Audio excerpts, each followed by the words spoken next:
Okay, we're going to look at two more obscure corners of ANA 2, which is the pitch tracking, which lets you bypass a pitch if you want to, and the filter bypass. So let's quickly look at the pitch first, actually. Yeah, let's take that one. Now, it's here, this key 100, that's your key tracking. When that's set to 100, oscillators in the sampler section will change pitch by a semitone each time you play a semitone higher key. If you change this, that behavior alters. And the quickest way to hear that is if I throw a couple of sample waveforms in. So let's put cheap choir into 4 and 5. Okay, set them both to re-trigger at the same time. And then we should hear, and we'll turn this waveform here off. Okay, just as you'd expect, it's playing chromatically across the keyboard.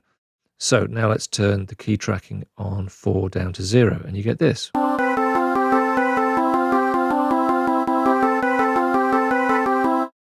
So 4 is playing, as you can hear there,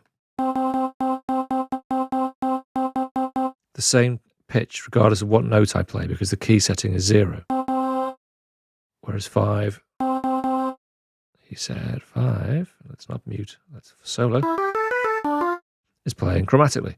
So the two together gives you, let's put some delay on it, quite a nice gimmicky patch actually. Put any samples you like in.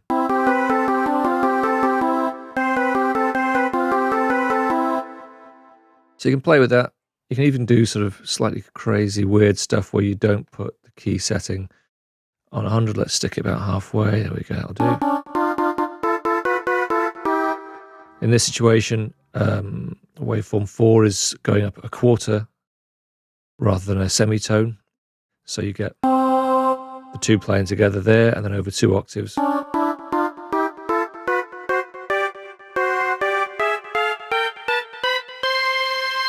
Back in tune again. This is the sort of micro tuning stuff that Aphex Twin is into, where you're setting up a response to the keyboard that isn't just a straight semitone per note. So you can get to that stuff as well. Part of the reason his stuff has that kind of wonky sound is micro tuning. Not necessarily as dramatic as this, but this is to illustrate the point for you. But yeah, the 0 one, nice gimmicky patch. Another thing you might want to use the pitch bypass for is for things like key clicks. If you're trying to emulate, say, an organ or a piano, in real life, those instruments have a sort of a non-tuned thump or a click at the start of the sound. So an organ has like a click as the circuits open to let the sound out. The piano has a physical thump as the actual wooden part of the key hits the key bed. Now, if you add those to a sound, it adds a certain realism, but if they're pitching differently on every single note, that's not how they behave in real life. So if we bring a click up, let's have a buzz click, take the loop off, let's turn 4 off. So we want, just pull that down for now. Okay, so we've got a click there on 4. It's not pitched. Now you're not stuck with the default pitch of the sample. Okay, if you want it to be different, you can just retune it with your octave and semitone settings. I want something a bit more clicky. So that's it. Okay, now whatever note I play on, I get that same click every time. And then I could very quickly do some sine wave business over here, drop one down an octave, and sine wave again. Because basically organs, as I'm sure you'll realize by now, are essentially just lots of detuned sine waves. Put that up by...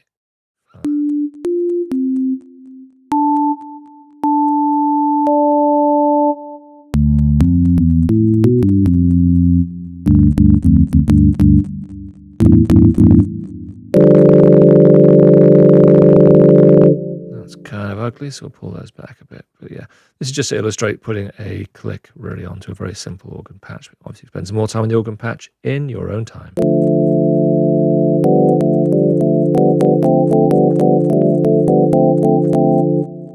Maybe that click's a bit bright, so you could always put the click through filter 2. Stick a nice little low pass on.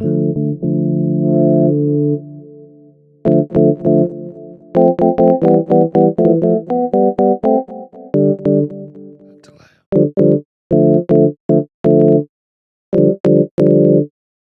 All volume back. And there you've got what's called the Hammond Key Click. So that's an example of where you want, regardless of what note you're playing, it's always the same click. The next thing you want to look at is the filter bypass. Now again, why do you need this? Well, I'll give you a simple example straight away. One of the nice parts of the CS80 is it lets you run a sine wave that doesn't go through the filter section. Okay, you can shape your main waveforms with high pass and low pass filters. And once that's done, the CS80 has an option that says, oh, by the way, we've got a sine wave as well.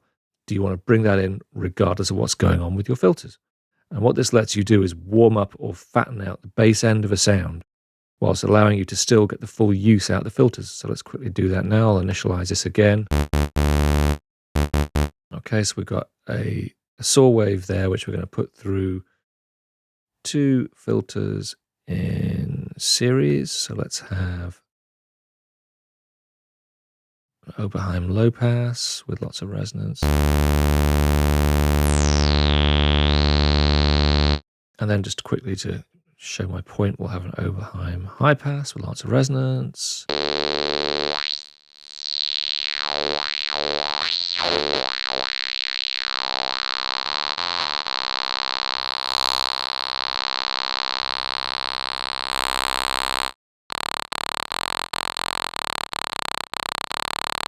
Okay, so we've got that nice pokey sound, but I'd like that to be a kind of pimp bass vibe. So what I want to do is come across to number 3, where I'm going to put a sine on. And now here, next to the filter 1, 2 mix, I can decide which filter to send it into, or if I press the cross, I just bypass the filter section entirely. And this means I'm taking oscillator 3 and I'm skipping the filter section and throwing it straight in to the amplifier envelope.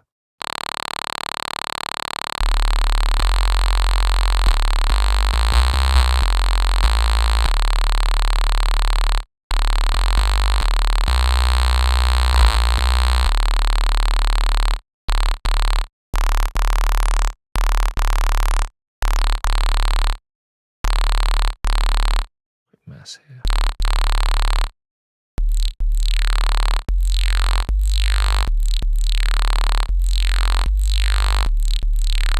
And there you go, straight away. That's a simple reason why you want to have that option to bypass the filters.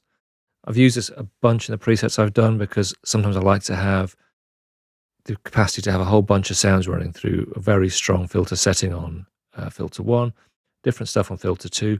But then I've still got things left that I'm like, okay, well, I'd like to bring, like, say, a high string in here, and whichever filter I send it through is going to kind of kill that. So you just hit the filter bypass, and it comes through dry.